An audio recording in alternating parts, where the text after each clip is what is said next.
Une seule partie discordante peut déranger l'effet de beaucoup d'autres tendant à produire la beauté. L'objet cependant n'en deviendra pas laid pour autant. De même, la laideur exige plusieurs parties discordantes que nous devons saisir ensemble si nous voulons éprouver le sentiment contraire à celui que nous fait éprouver la beauté. La laideur ne devrait donc pas non plus, d'après sa nature, être un sujet pour la poésie. Et pourtant, Homère a dépeint dans Thersites l'extrême laideur, et il l'a dépeinte en juxtaposant ses parties. Pourquoi a-t-il pu faire pour la laideur ce qu'il s'était avec tant de tact interdit pour la beauté? L'effet de la laideur ne sera-t-il pas annulé par l'énumération successive de ses parties, de même que s'évanouit l'effet de la beauté par une semblable énumération de ses éléments? Il en sera certainement ainsi, et c'est précisément là que réside la justification d'Homère. Si la laideur peut être employée par le poète, c'est précisément parce que dans sa description, elle se trouve réduite à un aspect moins désagréable, des imperfections corporelles, et que tout est sous le rapport de l'effet qu'elle produit, elle cesse en quelque sorte d'être la laideur. Ce qu'il ne peut utiliser par soi-même, le poète l'utilise comme ingrédient pour faire naître et fortifier certains sentiments complexes avec lesquels il est obligé de nous distraire, à défaut d'émotions purement agréables. Ces sentiments complexes sont le ridicule et le terrible.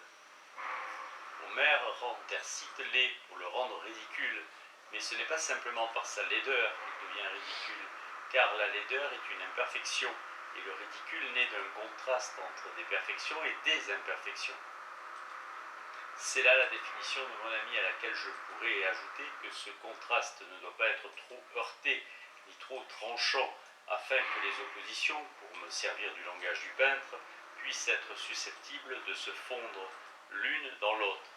Le sage et honnête Ésope, parce qu'on lui a donné la laideur de Thersites, n'est pas pour cela ridicule.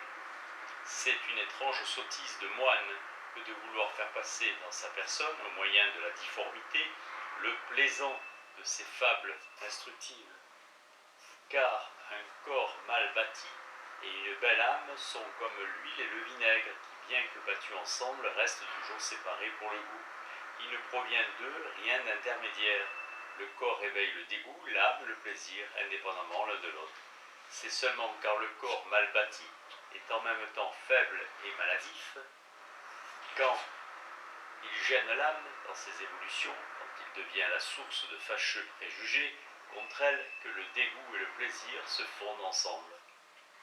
Mais le nouveau phénomène qui en résulte n'est pas le rire, c'est la pitié, et l'objet pour lequel sans cela nous n'aurions eu que de l'estime devient intéressant. Pope, faible et mal bâti, devait être bien plus intéressant pour ses amis que le beau et bien portant Vicarly pour les siens. Guillaume Vicarly, poète et auteur comique anglais 1640-1715. Précédent passage, Moïse Mendelssohn dans les écrits philosophiques. Mais si la laideur ne peut à elle seule rendre Thersites ridicule, il ne le serait pas non plus sans elle. La laideur, la concordance de cette laideur avec son caractère, la contradiction qui en résulte avec l'idée qu'il se fait de sa propre importance, le peu d'effet de son méchant bavardage qui ne rabaisse que lui-même, tout cela est nécessaire pour atteindre ce but. La dernière condition est l'inoffensif qu'Aristote exige absolument pour le ridicule, de même que mon ami donne pour condition indispensable que le contraste dont nous avons parlé ne soit pas d'une grande importance et ne nous intéresse que peu. Admettons que ces diffamations sournoises contre Agamemnon dussent coûter plus cher à Thersites, et qu'au lieu de 2 contusions sanguinolentes, il dut les payer de sa vie. Nous cesserons de rire de lui, car cette monstrueuse forme humaine est cependant un homme dont l'anéantissement nous semble un plus grand mal que tous ses défauts et tous ses vices, pour en faire l'épreuve qu'on lise sa fin dans Quintus Calabert. Achille regrette d'avoir tué Penthésilée. Cette beauté baignée dans son sang, versée avec tant de courage, excite le respect et la pitié du héros, et le respect et la pitié deviennent de l'amour. Mais Thersites lui reproche injurieusement cet amour comme une faute. Il déclame contre la volupté qui entraîne même l'homme le plus brave à des extravagances, qui rend insensé même l'homme le plus vaillant. Achille entre en fureur et sans répondre une parole, le frappe si violemment entre la joue et l'oreille que les dents, le sang et la vie lui sortent à la fois par la gorge. Barbarie, Achille furieux et meurtrier me devient plus odieux que Thersites sournois et grondeur. Le cri de joie que poussent les Grecs à ce moment me blesse, et je me mets du côté de Diomède, qui déjà tirait l'épée contre le meurtrier pour venger son parent, car je sens que Thersites est aussi mon parent, un homme. Supposons que les excitations de Thersites aient amené une mutinerie, que le peuple soulevé se soit effectivement rembarqué, abandonnant traîtreusement ses généraux, et que les chefs soient ici tombés entre les mains d'un ennemi avide de vengeance, tandis que là, un châtiment céleste infligeait une destruction complète à la flotte et au peuple. Quel aspect prendrait à nos yeux la laideur de Thersites? Si la laideur innocente peut devenir ridicule, la laideur nuisible en revanche est toujours terrible. Je ne saurais mieux faire comprendre cela qu'à l'aide de deux excellents passages de Shakespeare. Edmond le bâtard du comte de Gloucester dans Le Roi Lear n'est pas un scélérat moins grand que Richard, duc de Gloucester, qui s'ouvrit par les crimes les plus monstrueux un chemin vers le trône, sur lequel il monta sous le nom de Richard III. Mais d'où vient que le premier est loin d'exciter autant l'horreur que le dernier?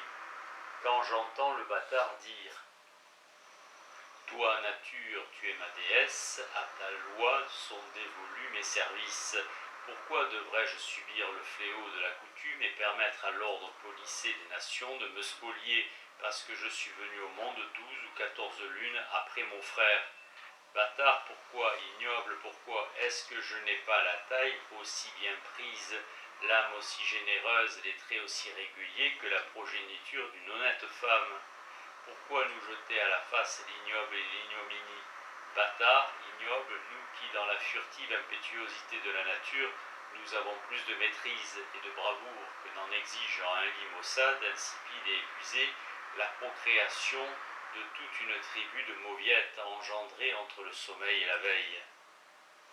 J'entends un diable, mais je le vois sous la forme d'un ange de lumière, quand, au contraire, j'entends le duc de Gloucester dire, dans Richard III, acte 1, « Mais moi, qui ne suis pas fait pour ces jeux folâtres, ni pour courtiser un miroir amoureux, moi qui suis rudement taillé et aspire à la majesté de l'amour, pour parader devant une nymphe aux allures de coquette, moi qui suis privé de toute noble proportion, moi que la nature décevante a frustré de ses attraits difformes, imparfaits, envoyé avant terme dans le monde des vivants, à moitié formé à peine, tellement estropié et contrefait que les chiens aboient après moi lorsque je m'arrête près d'eux.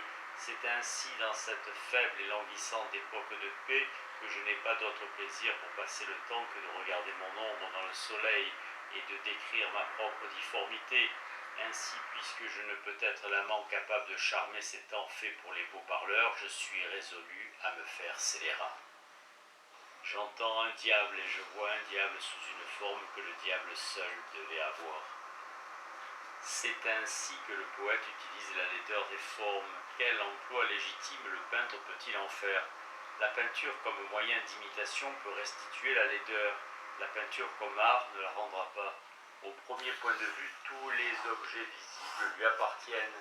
Au second point de vue, elle se borne à ceux des objets visibles qui éveillent des sensations agréables. Mais les sensations désagréables elles-mêmes ne plaisent-elles pas lorsqu'elles sont reproduites par l'art? Pas toutes. Un critique ingénieux a fait devant moi cette remarque sur le dégoût. Les images de la crainte, dit-il, de la tristesse, de l'effroi, de la pitié, ne peuvent produire une impression désagréable que si nous tenons le mal pour réel. Ces images peuvent donc se résoudre en sensations agréables par la pensée qu'elles sont une illusion de l'art. Et la sensation choquante du dégoût, en vertu des lois de l'imagination, naît de la simple impression de l'image sur l'âme, que l'objet soit tenu pour réel ou non. Qu'importe à l'esprit blessé que l'imitation soit plus ou moins parfaite. Votre impression désagréable n'est pas venue de la supposition de la réalité du mal, mais de sa simple image, et celle-là est bien réelle. Le sentiment de dégoût est toujours naturel, jamais artificiel. Cela est vrai aussi de la laideur des formes. Cette laideur choque notre vue, contrarie notre goût pour l'ordre et l'harmonie, et fait naître l'aversion. indépendamment de toute considération relative à l'existence, réelle ou non, de l'objet dans lequel nous l'apercevons. Nous ne supportons la vue de tercite ni en nature ni en portrait, et si son portrait nous déplaît moins, cela ne vient pas de ce que la laideur de sa forme, dans l'imitation, cesse d'être laideur, mais de ce que nous avons la faculté de faire abstraction de cette laideur pour jouir uniquement de l'art du peintre. Mais cette jouissance est à chaque instant interrompue par la réflexion sur le mauvais emploi qui a été fait de l'art, et il est rare que cette réflexion n'entraîne pas l'amoindrissement de notre estime pour l'artiste. Aristote donne une autre raison de ce que des choses que nous regardons avec répugnance dans la nature nous procurent du plaisir lorsqu'elles sont le plus fidèlement représentées, car c'est la curiosité naturelle de l'homme. Nous nous réjouissons lorsque par l'image exacte nous apprenons ce qu'est chaque chose, ou bien si nous pouvons conclure que c'est celle-ci ou celle-là. Mais de cela même ne découle rien en faveur de la laideur dans l'imitation.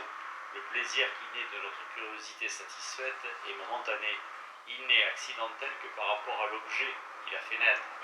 Au contraire, la répulsion qui accompagne la vue de la laideur est permanente et essentielle à l'objet qui l'excite. Comment le premier sentiment pourrait-il compenser le second? La petite occupation agréable que nous procure la considération de la ressemblance pourrait moins encore l'emporter sur l'effet désagréable de la laideur. Plus étroitement, je compare la copie laide avec l'original laid. Plus exclusivement, je subis cet effet de sorte que le plaisir de la comparaison s'évanouit bientôt et il ne me reste que l'impression choquante de la double laideur. À en juger d'après les exemples que donne Aristote, il semble qu'il n'ait pas voulu compter la laideur des formes au nombre des objets désagréables qui peuvent être soumis à l'imitation. Ces exemples sont les bêtes féroces et les cadavres. Les bêtes féroces inspirent l'effroi, même lorsqu'elles ne sont pas laides, et c'est cet effroi, non leur laideur, qui par imitation se transforme en sensation agréable.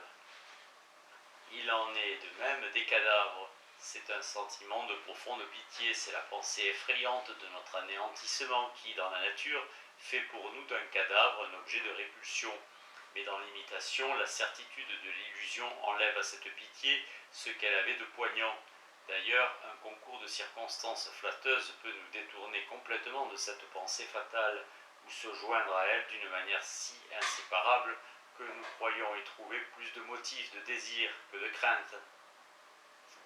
Puisque la laideur des formes produit une sensation désagréable, qui n'est pas de celle que l'imitation peut changer en sensation agréable, et qu'elle ne saurait par conséquent être en elle-même et par elle-même un sujet pour la peinture considérée comme art, il y aurait encore à examiner si elle ne pourrait lui être utile comme elle l'est à la poésie en qualité d'ingrédient pour fortifier d'autres sensations.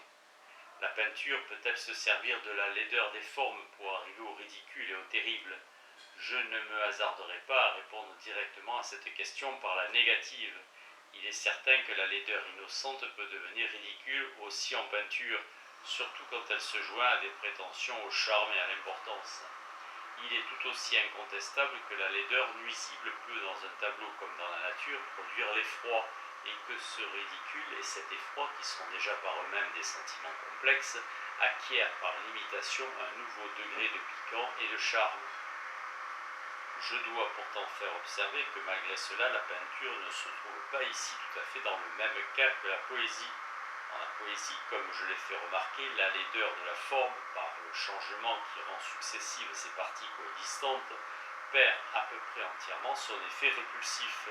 À ce point de vue, elle cesse pour ainsi dire d'être la laideur et peut s'unir d'autant plus intimement à d'autres apparences pour produire un effet nouveau et particulier. Dans la peinture, au contraire, la laideur garde intacte toutes ses forces et agit à peine plus faiblement que dans la nature elle-même. La laideur innocente ne peut par conséquent guère rester longtemps ridicule. La sensation désagréable prend le dessus, et ce qui au commencement était burlesque devient par la suite seulement horrible. Il n'en va pas autrement de la laideur nuisible. Le terrible se perd peu à peu et l'informe survit seul et immuable. Cela posé, le comte de Caylus a eu entièrement raison de rejeter du nombre de ses tableaux tirés d'Homère l'épisode de Tercite. Mais a-t-on pour cela également raison de regretter de le voir dans Homère? Je suis fâché de voir un grand savant, doué par ailleurs d'un goût très juste et très fin, partager cette opinion. Il s'agit de Klotz. Je réserve pour un autre endroit de m'expliquer plus largement là-dessus.